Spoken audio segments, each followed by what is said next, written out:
नया मुख्यमंत्री कौन? जी हां, उत्तराखंड में जिस तरीके से सियासी भूचाल मचा हुआ है, सीएम के इस्तीफे के बाद अब ये कयास लगाए जा रहे हैं कि आखिर अगला मुख्यमंत्री कौन होगा। तो लगातार इस्तीफे के बाद से ही ये सवाल बरकरार है कि आखिर अगला मुख्यमंत्री कौन होगा। आज विधायक दल की बैठक होनी है। 11 बजे बीजेपी विधानमंडल दल की बैठक होगी। सीएम पद के लिए नए चेहरे का नाम इसमें तय किया जाएगा। केंद्रीय मंत्री रमेश पोखरियाल निशंक, धन सिंह रावत और सतपाल महाराज पर चर्चा हो सकती है। ये 3 नाम मुख्यमंत्री के पद के लिए रेस में सबसे आगे बताए जा रहे हैं। केंद्रीय पर्यवेक्षक विधानमंडल बैठक में शामिल होने के लिए देहरादून पहुंचे हुए हैं। उत्तराखंड में नेतृत्व परिवर्तन के अटकलों पर सीएम के इस्तीफे के साथ ही अब पूर्ण विराम लग गया है और आज 11 बजे बीजेपी विधायक दल की बैठक होनी है और प्रदेश पार्टी कार्यालय में ये बैठक होगी, जिसमें उत्तराखंड के नया मुख्यमंत्री पद के लिए चेहरे का कौन नया मुख्यमंत्री होगा, इस पर मुहर लगेगी। विधायक दल की बैठक होगी, विधायक दल का नेता चुना जाएगा। अगले सीएम के लिए 3 नाम सबसे ज्यादा चर्चा में हैं। ये बड़ी जानकारी पिछले 3 दिनों से उत्तराखंड में मचे सियासी भूचाल में अब सीएम के इस्तीफे के बाद नेतृत्व परिवर्तन की बात साफ हो गई। आज बीजेपी विधायक दल की बैठक है, प्रदेश कार्यालय में बैठक होगी और 3 नाम सबसे ज्यादा चर्चा में हैं। केंद्रीय मंत्री रमेश पोखरियाल निशंक, कैबिनेट मंत्री धन सिंह रावत और कैबिनेट मंत्री सतपाल महाराज। ये वो 3 नाम हैं जो कि इस रेस में सबसे ज्यादा आगे बताए जा रहे हैं। आपको बता दें कि सांसद अजय भट्ट और सांसद अनिल बलूनी, ये 2 नाम भी इस रेस में शामिल हैं, लेकिन 3 नाम रमेश पोखरियाल निशंक, धन सिंह रावत और सतपाल महाराज, ये सबसे आगे बताए जा रहे हैं सीएम पद के रेस में। जो नए चेहरे के रूप में चर्चा तेजी से हो रही है, इन 3 नामों पर हो रही है। विधायक दल की बैठक होनी है 11 बजे।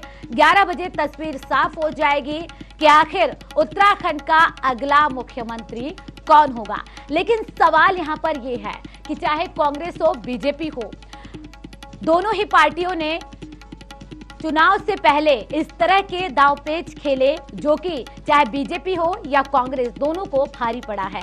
लेकिन एक बार फिर से क्या वही गलती दोहराना बीजेपी के लिए मुश्किलें खड़ी कर सकता है? ये बहुत बड़ा सवाल बना हुआ है। इससे पहले भी देखा गया कि कैसे तमाम, चाहे बीजेपी की सरकार रही हो या फिर कांग्रेस की सरकार रही हो, तमाम मुख्यमंत्री बदले गए। किसी ने 25 महीने का कार्यकाल किया, किसी ने 20 महीने का कार्यकाल किया। तो ये तमाम मुख्यमंत्री को बदले जाने को लेकर जो दांव पेच खेला गया है अब तक, वो दोनों ही पार्टियों को भारी पड़ा है। एक बार फिर से वही दांव पेच बीजेपी की तरफ से खेला गया है। नए मुख्यमंत्री को बनाए जाने को लेकर 2022 की शुरुआत में चुनाव होने हैं। अब सवाल यहां पर यह है कि क्या इसका फायदा बीजेपी को मिलेगा या फिर मुंह खानी पड़ेगी। फिलहाल जहां एक तरफ 18 मार्च को कार्यकाल 4 साल का पूरा होने पर तमाम जो कार्य किए गए हैं सरकार की तरफ से, वो बताया जाना था। अधिक जानकारी के साथ वरिष्ठ सहयोगी राहुल वर्मा जी जुड़ गए हैं। राहुल जी, एक तरफ विकास के काम गिनाए जाने थे, लेकिन सीएम के इस्तीफे के बाद ये साफ हो गई कि अगला मुख्यमंत्री उत्तराखंड को कोई और मिलने वाला है। लेकिन सवाल यहां पर यह है, ऐसा तो नहीं कि कांग्रेस और बीजेपी जो नया दांव खेलती रहती है, उसको वो भारी पड़ जाए बीजेपी पर? बिल्कुल साफ तौर पर देखें पूजा, 18 मार्च का दिन तय किया था मुख्यमंत्री त्रिवेंद्र सिंह रावत ने कि वो 4 साल का पूरा ब्यौरा विधानसभा वाइज लोगों को देंगे। लेकिन जो काम वो जनता को बताने की प्लानिंग कर रहे थे, शायद वो अपने आला कमान को समझा नहीं पाए या दिखा नहीं पाए कि उन्होंने 4 सालों में किया क्या है जी। क्योंकि अगर ऐसा काम उनके द्वारा बहुत सारे विकास के काम जो वो कहते रहे, जिसको गिनाने के लिए एक भव्य कार्यक्रम का आयोजन करने की रणनीति पर काम चल रहा था, वो जनता आला कमान तक वो काम क्यों नहीं पहुंचा? अगर उन्होंने काम किया तो क्या अंदरूनी गुटबाजी और पार्टी में जो सबसे बड़े दल का दम बीजेपी भरती है और उत्तराखंड 2017 विधानसभा चुनाव में जो प्रचंड बहुमत बीजेपी को मिला, क्या ये सब फांस बनी त्रिवेंद्र सिंह रावत सरकार के लिए? क्योंकि सवाल कई हैं, क्योंकि आप 4 साल एक मुख्यमंत्री के साथ चलते हैं और तमाम विपक्षियों के हमले का मुंह तोड़ जवाब देते हैं कि उत्तराखंड सरकार बेहतर दिशा में काम कर रही है और जन सरोकार और जन समस्याओं को न सिर्फ समझ रही है बल्कि उसके निदान के लिए और नई उत्तराखंड दिशा में जाए उसके गठन के लिए एक ठोस काम उत्तराखंड सरकार कर रही है। लेकिन अचानक गतिविधियां 2-3 दिन की ऐसी बने कि दिल्ली से देहरादून नेता और मंत्री चक्कर लगाते रहे और अचानक मुख्यमंत्री राजभवन पहुंचे और इस्तीफा देकर प्रेस कॉन्फ्रेंस करे और प्रेस कॉन्फ्रेंस में जिस तरह से उनका दर्द छलका वो भी कई सवाल खड़े करता है। उन्होंने कहा कि 4 साल पार्टी ने सेवा का मौका दिया, मैंने बहुत कुछ प्रदेश के लिए किया, लेकिन सवाल यही है कि पार्टी ने उनको हटाया क्यों? शायद त्रिवेंद्र सिंह रावत जिस तरह से मीडिया के सामने आए, कई सवाल पार्टी के अंदर जो सब कुछ चल रहा है वो शायद विरोधियों को आने वाले दिनों में हमले का अवसर देगा, क्योंकि 4 साल बाद जब आप मुख्यमंत्री बदलते हैं और 1 साल बाद चुनाव में आप जाएंगे तो प्रदेश में विकास की बात जो 2017 में आपने कही थी, क्या वो आप कर पाए या उस दिशा में कितना आगे बढ़ पाए? अगर बढ़ पाए तो उस चेहरे को आपने 4 साल बाद क्यों रिप्लेस कर दिया जिसको आपने प्रदेश की कमान सौंपी थी? ऐसे कई सवाल हैं जिसका जवाब जनता जरूर मांगेगी और साथ में विरोधियों को भी एक ऐसा अवसर मिला है कि बीजेपी को घेरने के लिए कहीं ना कहीं रणनीति जरूर पूरा विपक्ष बनाने में जुटा होगा।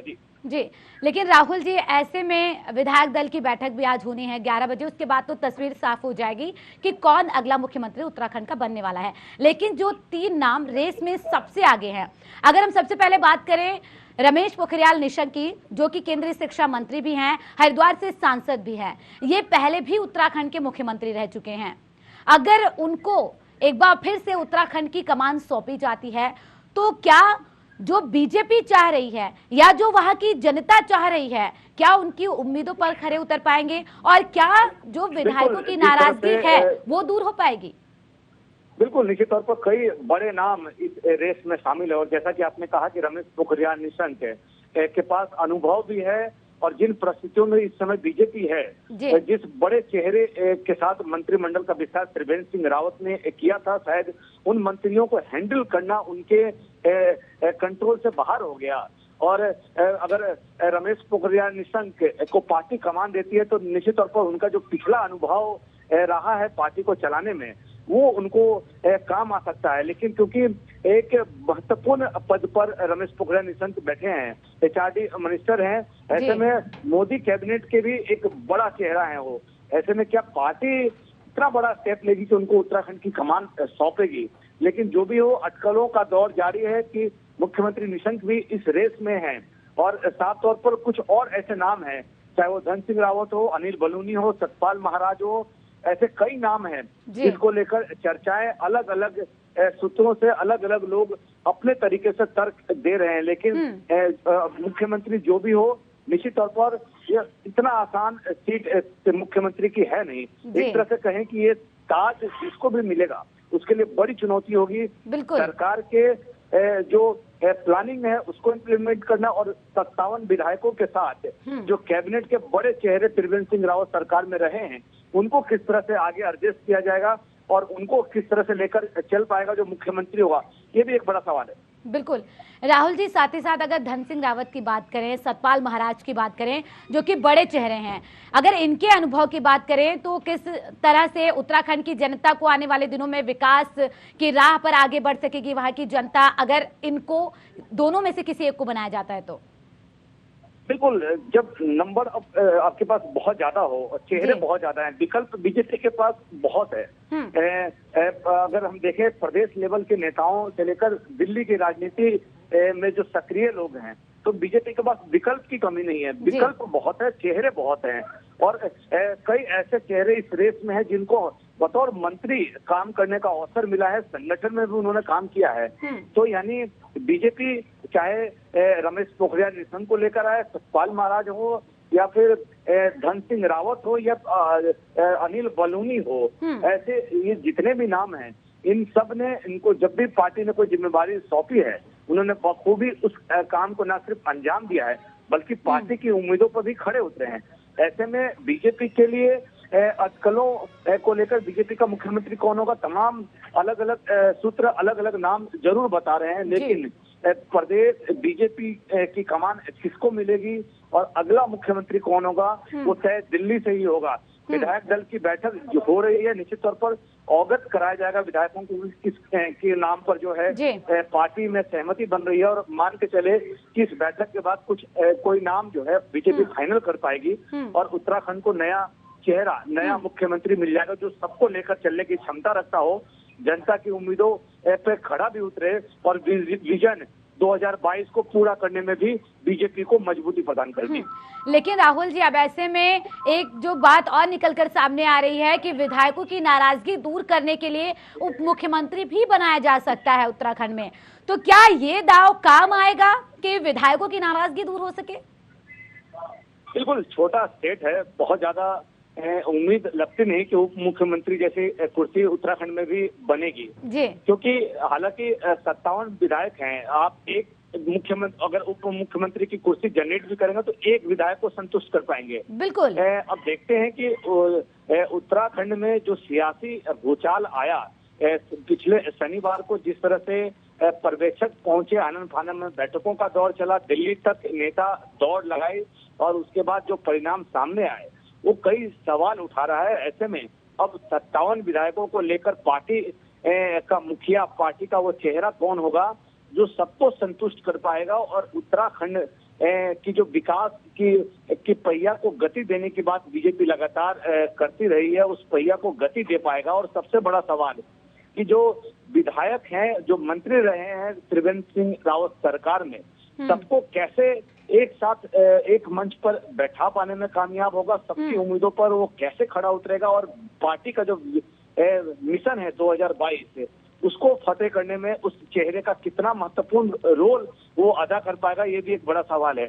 जो भी हो, उत्तराखंड को अब इंतजार नए मुख्यमंत्री की है और बीजेपी जल्द जो है एक ऐसे चेहरे को लेकर आएगी जो सबको साथ लेकर चलेगा और प्रदेश की विकास की गति को पटरी पर लाने में जुटेगा। जी बिल्कुल। लेकिन राहुल जी, जितनी ही बेसब्री से इंतजार उत्तराखंड की जनता को है नए मुख्यमंत्री की, उतनी ही बेसब्री से इंतजार बीजेपी के उन तमाम विधायकों को भी होगा, क्योंकि विधायकों को एक साथ लेकर चलना और महज 1 साल अभी बाकी है कार्यकाल को लेकर बहुत बड़ी चुनौती होगी नए मुख्यमंत्री के सामने। हाँ बिल्कुल, निश्चित तौर पर जो लोग रेस में हैं और जो रेस में नहीं भी हैं, निश्चित तौर पर एक चेहरे के पीछे कई कई विधायक खड़े हैं। ऐसे में हर आदमी अपने गणित के हिसाब से वो चाह रहा होगा कि उसका आंकड़ा फिट बैठ जाए और वो मुख्यमंत्री बने, क्योंकि प्रदेश की सियासत को जिस तरह से हमने समझा और देखा है कि उत्तराखंड गठन जब 2000 में हुआ तो सीधा उद्देश्य उत्तराखंड में विकास की गति को न सिर्फ तेज करना था बल्कि पलायन रोकना था, रोजगार के नए अवसर पैदा करने थे और उत्तराखंड के दूरगामी जो गांव है विकास की पहिया को वहां तक पहुंचाना था। लेकिन इन 20 सालों में उत्तराखंड में जिस तरह से सियासी हलचल हमेशा सुर्खियों में रहा है, 2017 में मुख्यमंत्री हरीश रावत कैबिनेट के 12 विधायक और मंत्री टूटकर बीजेपी में चले गए और अब ठीक चुनाव से 1 साल पहले त्रिवेंद्र सिंह रावत जो 18 मार्च को अपने 4 साल सेलिब्रेशन की तैयारी कर रहे थे और जो जनता को अपने विकास कार्यों को गिनाने वाले थे, वो शायद बीजेपी के आला कमान को बता नहीं पाए कि उन्होंने 4 सालों में किया क्या है, जिसका परिणाम ये हुआ कि मुख्यमंत्री को अपने पद से इस्तीफा देना पड़ा। जो भी हो, लेकिन बिल्कुल राहुल जी, लेकिन उत्तराखंड का कितना विकास हुआ ये उत्तराखंड की जनता को पता है, लेकिन ऐसा लग रहा है कि वहां पर विकास से ज्यादा मुख्यमंत्रियों का विकास हुआ है, वहां पर ज्यादा से ज्यादा मुख्यमंत्री ही बने हैं। कामकाज जो कुछ भी हुआ हो, चाहे बीजेपी की सरकार रही हो चाहे कांग्रेस की सरकार रही हो, कामकाज जो कुछ भी किए गए, उत्तराखंड की जनता संतुष्ट है या नहीं संतुष्ट है वो एक अलग बात है, लेकिन मुख्यमंत्री कई दे दिए है उत्तराखंड ने। हाँ बिल्कुल, आप देखें कि जब एनडी तिवारी मुख्यमंत्री बने तो उन्होंने अपने पूरा 5 वर्ष जो है पूरा किया। उसके बाद ऐसा कोई मुख्यमंत्री नहीं बना, चाहे वो कांग्रेस का हो या बीजेपी का हो। हमेशा आपसी गुटबाजी इतनी हावी रही पार्टी के अंदर की चेहरे 5 साल में 2 चेहरे बदलने पड़े। बीजेपी ने खंडूड़ी और निशंक को 5 सालों में अपना चेहरा बनाया, तो कांग्रेस ने विजय बहुगुणा और हरीश रावत को अपना चेहरा बनाया। और अब त्रिवेंद्र सिंह रावत के बाद दूसरा चेहरा कौन होगा, उस पर सबकी नजरें टिकी हैं। यानी प्रदेश की सियासत सीएम की कुर्सी के इर्द गिर्द कहीं ना कहीं चक्कर लगाती देखी जा सकती है उत्तराखंड में। और सबसे बड़ी विडंबना तब बन जाती है पूजा, जब आपके पास प्रचंड बहुमत हो। 57 विधायक आपके पास हैं 70 में से, यानी अस्थिरता की कोई बात है नहीं। सरकार स्मूथ चल सकती है, लेकिन फिर भी पार्टी में अंदरूनी गुटबाजी और कहीं ना कहीं सत्ता की कुर्सी यानी मुख्यमंत्री और मंत्रिमंडल की कुर्सी पर सबकी नजरें टिकी रहती हैं। और ऐसे में जब मुख्यमंत्री गणित फिट नहीं बैठा पाता तो हश्र होता है जब उसको अपना कार्यकाल पूरा नहीं कर पाता। ठीक है राहुल जी, आपके पास लौटेंगे। इस बीच ताजा खबर आ रही है, उसका रुख कर लेते हैं, जहां पर उत्तराखंड में पहली बार डिप्टी सीएम बनाए जा सकते हैं। अभी हम चर्चा ही कर रहे थे कि विधानमंडल की बैठक हो सकती है, डिप्टी सीएम पर भी मंथन हो सकता है, डिप्टी सीएम के पद को लेकर चर्चा हो सकती है। बड़ी जानकारी निकलकर सामने आ रही है, पुष्कर सिंह धामी और रेखा आर्या का नाम आगे आ रहा है। सूत्रों के हवाले से यह खबर आ रही है। अधिक जानकारी के साथ ब्यूरो चीफ शाहीन चौधरी जी जुड़ गए हैं। शाहीन जी, ये पहली बार होगा जब उत्तराखंड जैसे छोटे से राज्य में उप मुख्यमंत्री बनाया जा सकेगा, जो अभी सूत्रों के हवाले से खबर मिल रही है। देखिए, जो अभी पर्यवेक्षक थे वो बीजेपी कार्यालय पहुंच गए हैं और खास बात यह है कि विधायकों का आना जो है शुरू हो गया है और जो मंत्री हैं वो भी सिलसिलेवार जो है आना शुरू हो गया है। 10 बजे का समय दिया गया था, 10 बजे विधानमंडल दल की बैठक शुरू हो जाएगी और उसके बाद जो है नए नेता का विधानमंडल में चुनाव कर लिया जाएगा। फिर कुछ ही देर बाद ये तस्वीर साफ हो जाएगी कि आखिर प्रदेश का मुख्यमंत्री कौन होगा। और जहाँ तक आपने उप मुख्यमंत्री की बात की है, तो सूत्रों के हवाले से इस तरह की जानकारी है कि पार्टी जो है उप मुख्यमंत्री पद बना सकती है, मगर अभी पहले मुख्यमंत्री का चुनाव होगा, उसका शपथ ग्रहण समारोह होगा, बाद में मंत्रिमंडल का विस्तार होगा।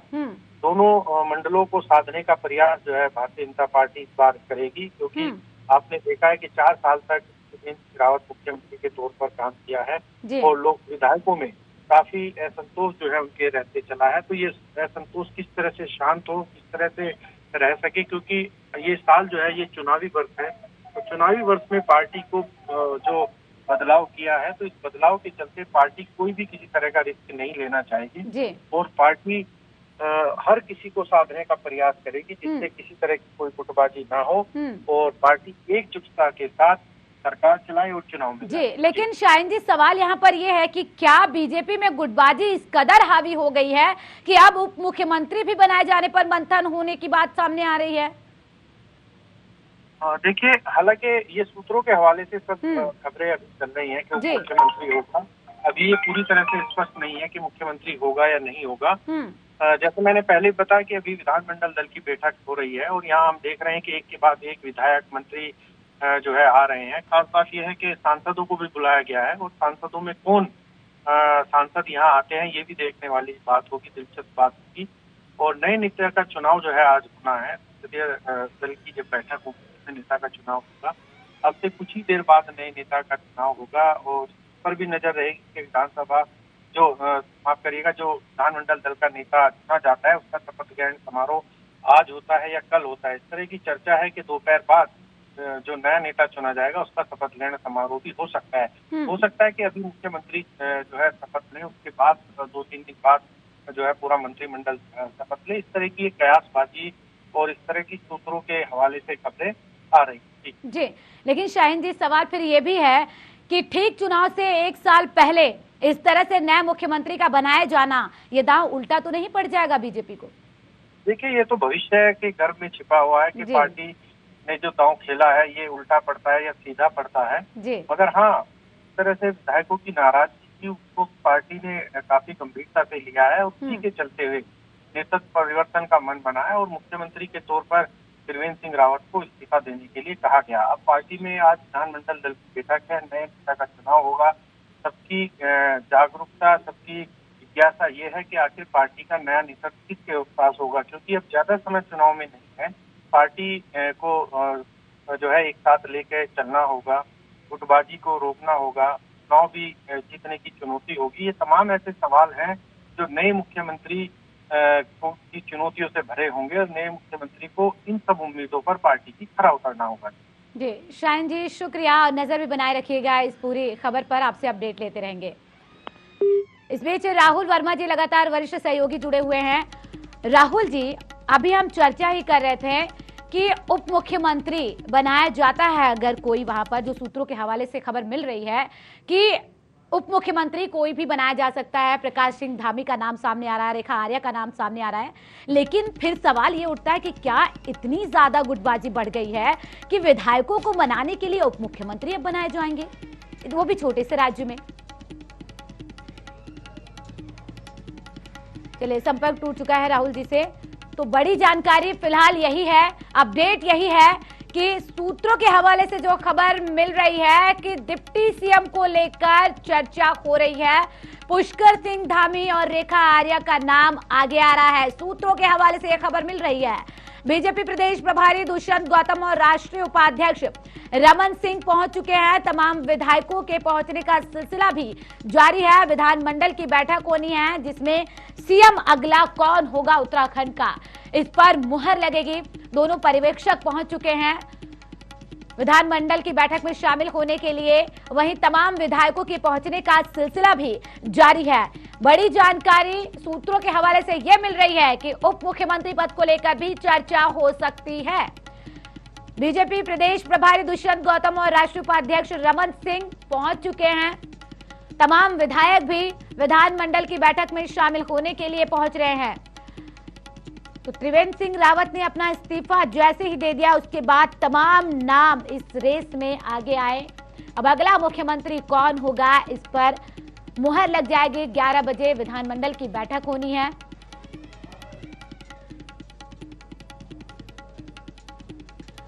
तो बड़ी जानकारी फिलहाल यही सामने आ रही है कि विधानमंडल की बैठक में यह तय होगा कि विधायक दल का नेता कौन चुना जाता है, यानी कि उत्तराखंड का अगला सीएम कौन होगा।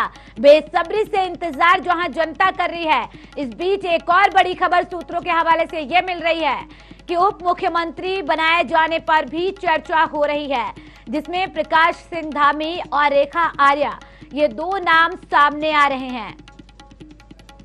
रेखा आर्या की बात करें तो वो फिलहाल त्रिवेंद्र सरकार में मंत्री भी हैं और अब विधानमंडल की बैठक में विधायक दल का नेता चुना जाएगा और अगला मुख्यमंत्री कौन होगा, इस पर मुहर लग जाएगी। केंद्रीय शिक्षा मंत्री रमेश पोखरियाल निशंक, धन सिंह रावत जो कि त्रिवेंद्र सरकार में मुख्यमंत्री हैं, सतपाल महाराज वो भी त्रिवेंद्र सरकार में मुख्यमंत्री हैं, ये तमाम नाम इस रेस में सबसे आगे हैं। सूत्रों के हवाले से खबर ये भी मिल रही है कि उप मुख्यमंत्री पद को लेकर भी चर्चा हो सकती है, इस पर मंथन हो सकता है। विधायकों की नाराजगी दूर करने के लिए क्या उप मुख्यमंत्री बनाया जा सकता है उत्तराखंड में, ये देखने वाली बात होगी। फिलहाल सूत्रों के हवाले से यह खबर मिल रही है कि डिप्टी सीएम पर भी चर्चा हो रही है, मंथन होगा। तो क्या उत्तराखंड की जनता को न सिर्फ मुख्यमंत्री बल्कि उप मुख्यमंत्री भी मिलने वाला है, यह बड़ा सवाल बरकरार है। सूत्रों के हवाले से यह खबर मिल रही है 11 बजे विधानमंडल की बैठक होगी जिसमें उत्तराखंड के अगले मुख्यमंत्री पर मुहर लगेगी। तमाम विधायकों के पहुंचने का सिलसिला भी जारी है। पर्यवेक्षक दुष्यंत गौतम और छत्तीसगढ़ के पूर्व मुख्यमंत्री रमन सिंह जो कि बीजेपी के उपाध्यक्ष भी हैं, इसे भी चर्चा करने के लिए वरिष्ठ पत्रकार अमिताभ कुमार जी जुड़ गए हैं। बहुत स्वागत है अमिताभ जी टीवी 100 पर। हाँ, नमस्कार, धन्यवाद। अमिताभ जी, जिस तरह से सियासी उथल पुथल मचा हुआ है, क्या लग रहा है आपको कि ठीक चुनाव से पहले इस तरह का दांवपेच बीजेपी आने वाले दिनों में चुनाव में इसका फायदा उठा सकती है? निश्चित रूप से ऐसा तो लग रहा है कि कुछ चुनावों के लिहाज से और कुछ पालन से शायद नाखुश था हाईकमान कह सकते हैं आप बीजेपी का। कुछ चीजें ऐसे सामने आई हैं कि त्रिवेंद्र सिंह रावत जो जिस ढंग से काम कर रहे थे और उनके मंत्री भी नाखुश थे, विधायक तो नाखुश थे ही।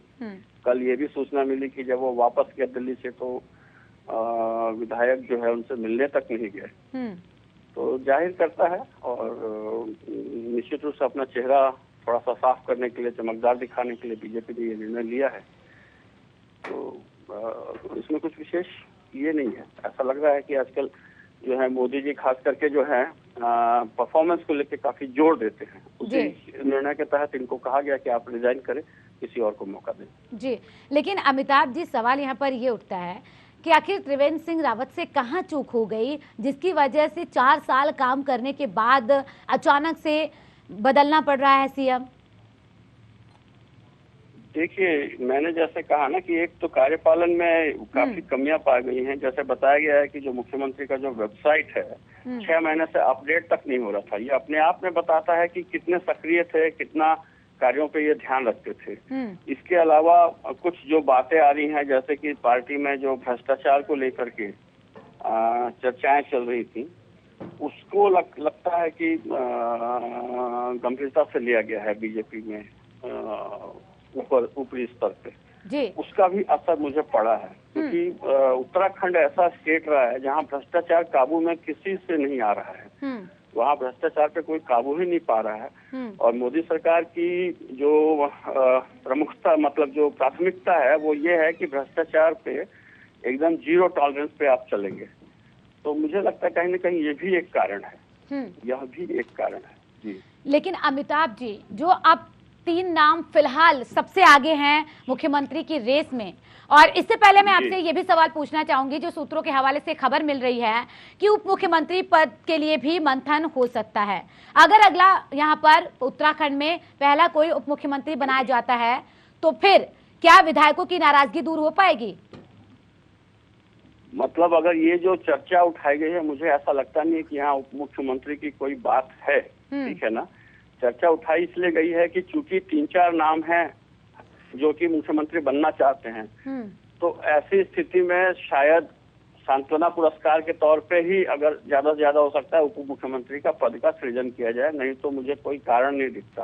और जैसा सब जान रहे हैं, धन सिंह रावत अभी काफी मजबूत उम्मीदवार माने जा रहे हैं। वैसे पुराने आपके कोश्यारी जी भी हैं, निशंक जी भी हैं, खंडूरी साहब भी हैं, सब अनुभवी लोग हैं। और खंडूरी साहब का तो काफी नाम रहा है, माना गया है कि उन्होंने उत्तराखंड को बहुत अच्छे ढंग से नेतृत्व किया था, बहुत अच्छे ढंग से काम किया था, तो उनका भी नंबर बन रहा है। लेकिन अगर सरकार 1-2 नया नेतृत्व देखना चाहती है जिसमें ये काफी अनुभवी, और सबको पता है कि धन सिंह रावत जो हैं वो काफी पढ़े लिखे हैं, तो चांस इसलिए बन रहा है कि रावत साहब ही जो हैं मुख्यमंत्री बनाए जाए, जो हमारी जानकारी में आई।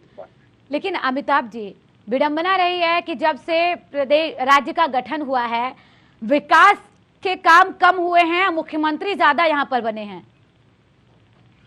जी, ये पिछले कुछ सालों में ही लगभग 8 चेहरे जो हैं मुख्यमंत्री के तौर पे यहाँ पे आए हैं। यहाँ पे हम सब जानते हैं कि 2 बड़े वर्ग हैं, ठीक है ना, जिनके बीच सत्ता को लेकर के लड़ाई रहती है। पार्टीगत होते हुए भी जो है वो जो 2 बड़े वर्ग हैं वो बहुत प्रभाव डालते हैं कि मुख्यमंत्री कौन बनेगा। दोनों अपना मुख्यमंत्री चाहते हैं हमेशा, चाहे किसी पार्टी की सरकार बने। इस खींचतान में अक्सर जो है मुख्यमंत्री पद जो है उसमें कोई ना कोई नया चेहरा आता दिखता है हमें। कोई इन सबको संभाल सके, दोनों पक्षों को संतुष्ट रख सके, तो वो शायद लंबा चलेगा। हालांकि इनका भी कार्यकाल 4 साल का कोई कम नहीं है, लेकिन अगर ये पूरा करते तो अच्छा रहता। फिर भी भाजपा को अपनी छवि और अपने कार्यों को लेकर चिंता थी। मात्र साल भर रह गया है इलेक्शन को, तो मुझे लगता है इसलिए इनको। लेकिन अमिताभ जी, जब ये आपने जैसा कि कहा कि छवि को लेकर चिंता थी, तो फिर विधायकों की नाराजगी ऐसा तो नहीं है कि अभी हुआ है? पहले भी विधायक कई बार सवाल खड़े कर चुके हैं, कई बार शिकायत कर चुके हैं, फिर पहले ये चीजें हो सकती थी। ठीक चुनाव के 1 साल पहले इस तरीके से सीएम का बदलना कोई रणनीति तो नहीं है बीजेपी की? देखिए, रणनीति नहीं, ये कमी है। आप ठीक कह रही हैं, बिल्कुल ठीक कह रही हैं कि ये कमी है कि साल भर पहले बदलने के लिए आप उठ खड़े होते हैं। जब आपको दिख रहा था, लोग बता रहे थे, मैसेज आ रहे थे, काम में ढिलाई दिख रही थी, भ्रष्टाचार के चिन्ह दिख रहे थे, तो आप थोड़ा सा जल्दी निर्णय लें। एकदम अंतिम चरण में जब आप निर्णय लेते हैं तो अक्सर उसका बहुत अच्छा प्रभाव नहीं जाता है, आम जनता पे भी नहीं जाता है। बिल्कुल, आपने तो बैठे बिठाए विपक्ष को भी मौका दे दिया है, मुद्दा दे दिया है। पहले विपक्ष तमाम मुद्दों को लेकर मुखर थी। निश्चित रूप से मुद्दा भी दे दिया आपने। हो सकता है कि चूंकि इनको प्रथम बार मौका दिया गया था तो जो है बीजेपी में ऊपर लेवल पे ये सोचा जा रहा था कि ऐसा ना हो कि एकदम से अधूरे ही उठा करके हटा देने से ये मैसेज जाए लोगों को कि इन लोगों ने निर्णय ठीक नहीं किया था कि कौन मुख्यमंत्री होगा।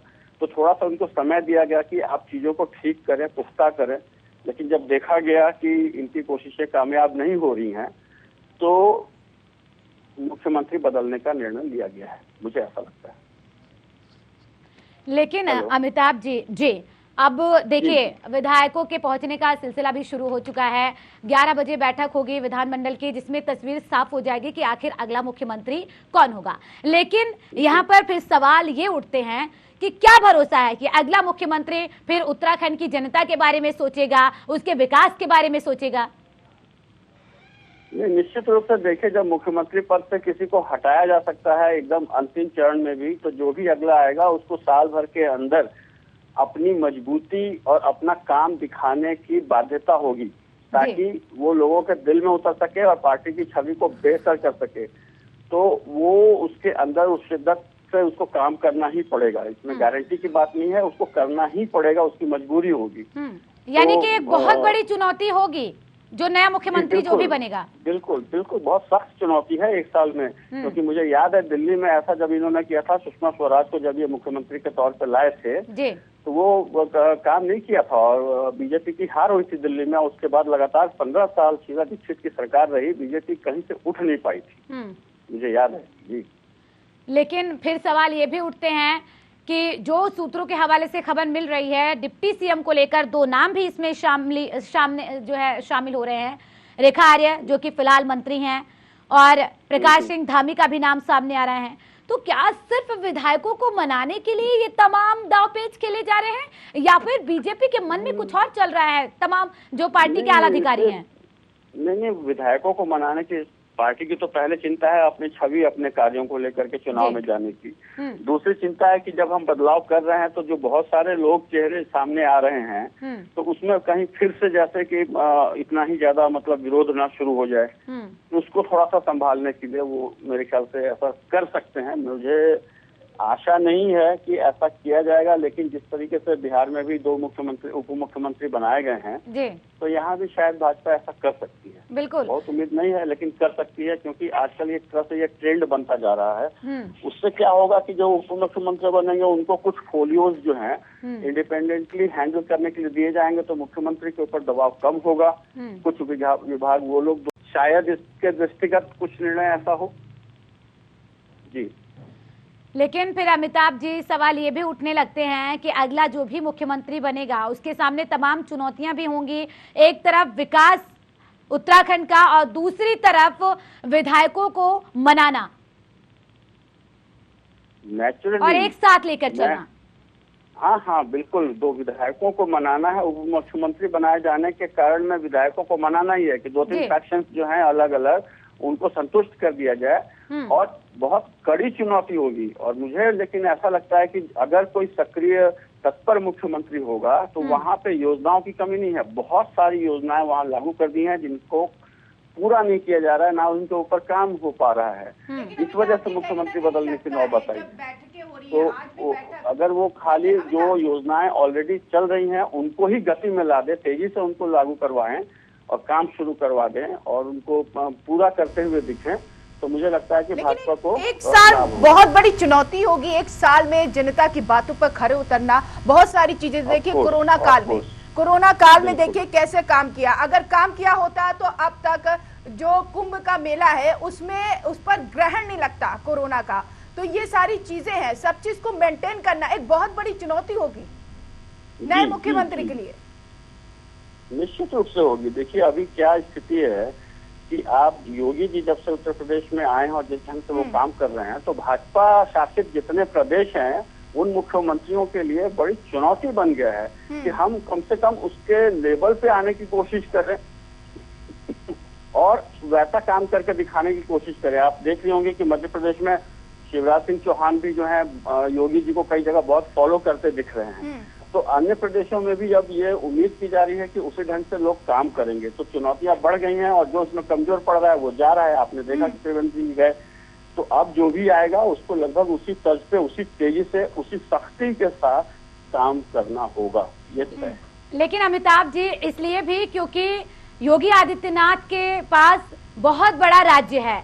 जब वो इतने बड़े राज्य को, जिसमें 75 जिले हैं, जब वो एक साथ लेकर चल सकते हैं, जिले का विकास कर सकते हैं, राज्य का विकास कर सकते हैं, तो शायद यही वजह है कि तमाम मुख्यमंत्रियों के सामने, जो कि बीजेपी शासित राज्य है, एक बड़ी चुनौती और कड़ी चुनौती है। निश्चित रूप से देखिए यही उम्मीद की जाती है कि आप मुख्यमंत्री बनने के बाद भी भाजपा के अलग अलग टुकड़े जो हैं, अंदर जो वर्ग बने हुए हैं, विभाजित लोग हैं, उनका किसी एक का मुख्यमंत्री मत बनिए। आप सारे प्रदेश के भाजपा के जो भी लोग हैं उनको अपने साथ जोड़ते हुए चलिए, ये आपको करना है। तो ये देखना समझना जो कर पाएगा वही जो है अच्छा मुख्यमंत्री साबित हो पाएगा। और बिल्कुल बड़ी बात है, देखिए 4 साल मुख्यमंत्री रहने के बाद अब त्रिवेंद्र सिंह रावत बदल रहे हैं, तो बहुत बड़ी बात है बीजेपी के लिए कि सबकी राय मशवरा लें। अब यहाँ पर ये कहा है कि चुनौती बहुत बड़ी है, लेकिन चुनौती अब नहीं होगी जब राय मशवरा लेकर नए मुख्यमंत्री को बनाया जाएगा। देखिए कार्यपालन की चुनौती तो हमेशा रहेगी, सब लोग मिलकर भी तय करेंगे। वैसे तो ये इशारा आजकल आप जानते हैं कि इशारा तो केंद्र से ही होता है कि किसको चुनना है, बाकी वहाँ पे एक औपचारिकता होती है, कौन चुना गया होगा वही वहाँ पे तय होगा, क्योंकि वो लोग अब आपके हिसाब से कैसा मुख्यमंत्री होना चाहिए उत्तराखंड? उत्तराखंड के लिए देखिए 2 चीजें हैं, 2 पहलू हैं। एक तो तेज तर्रार हो, दूसरा वो अपने लोगों के प्रति स्नेहशील हो। स्नेहशील होना बहुत जरूरी है, उनकी बातों को सुने। विधायक कुछ कह रहे हैं, विधायकों के क्षेत्र में जो काम है उनको करने के लिए वो प्रशासन को टाइट करे, क्योंकि वहाँ का प्रशासन इतना करप्ट है जो मैंने देखा हुआ है ना। ये मतलब कि जो विधायक और मंत्रीगण भी कई बार होते हैं अपने हिसाब से काम नहीं करवा पाते हैं, उससे लोगों को तकलीफ होती है और विधायक जो है अपने मुख्यमंत्री से अपेक्षा करते हैं कि वो प्रशासन को सख्त करे, टाइट करे, जो हमारी योजनाएं हैं, हमारे स्थानीय स्तर पे जो कार्य हैं उनको पूरा किया जाए। तो हमेशा ही मुख्यमंत्री के लिए ये दबाव रहेगा, विधायकों के काम ठीक ढंग से हो पाए। जो इसको करवा पाएगा वो विधायकों के लिए प्रिय होगा, हमेशा प्रिय होगा। लेकिन एक तरफ से देखिए विपक्ष को एक बहुत बड़ा मुद्दा भी मिला है, हर मोर्चे पर विपक्ष घेरेगा कि आपके बीच, आपके नेताओं के बीच, आपके विधायकों के बीच गुटबाजी रही और यही वजह है कि उत्तराखंड में सीएम बदला गया। खैर अमिताभ कुमार जी बहुत शुक्रिया, आप जुड़े, हमसे चर्चा किया। तो वरिष्ठ पत्रकार अमिताभ कुमार जी हमारे साथ थे, चर्चा कर रहे थे।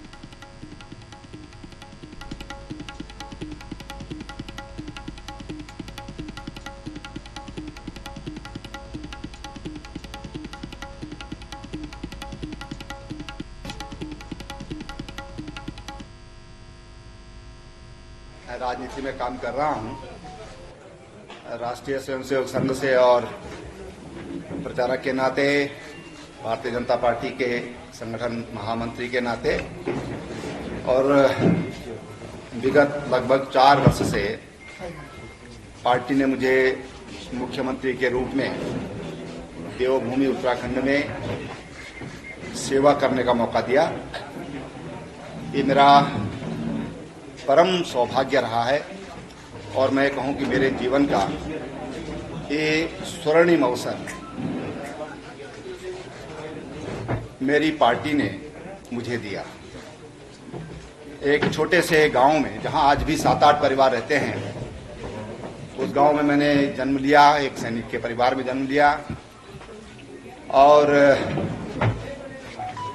पिताजी पूर्व सैनिक थे। कभी कल्पना भी नहीं की थी कि पार्टी मुझे इतना बड़ा सम्मान देगी।